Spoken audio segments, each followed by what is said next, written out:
இது ஆக்சுவலி இது வந்து SAW வெல்டிங் அப்படின்னு சொல்லுவாங்க, சப்மர்ஜ்டு ஆர்க் வெல்டிங் அப்படிங்கிற மண்ணு மாதிரி technology. இருக்கு இது என்ன இது என்ன பண்ணிருப்பாங்கன்னா ஃப்ளக்ஸுங்க. ஓகே இந்த ஃப்ளக்ஸ் எல்லாம் வந்து மேல முதல்ல டெபாசிட் ஆயிடும். Okay. அந்த ஃப்ளக்ஸுக்கு அடியில வந்து வெல்டிங் நடக்கும்.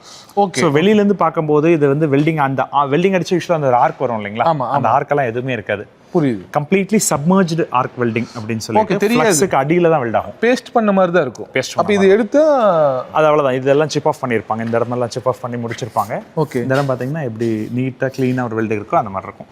ஓகே அந்த பழைய மாதிரி அந்த மேடு மாதிரிலாம் தெரியவே தெரியாது. இது என்ன ஆகும்னா என்டையர் லென்த்துக்கு ஓகே அப்படியே கண்டினியூஸ் வெல்டிங்காகவும் இருக்கும்.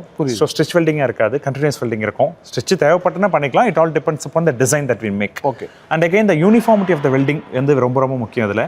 ரெண்டாவது பெனட்ரேஷன், அதாவது இந்த பீஸையும் நம்ம வெல்டு பண்ணுறோம்னா எவ்வளோ டெப்த்துக்கு அந்த மெட்டல் வந்து மெல்ட் ஆகி ஒட்டுது அப்படிங்கிறது ரொம்ப ரொம்ப முக்கியம்.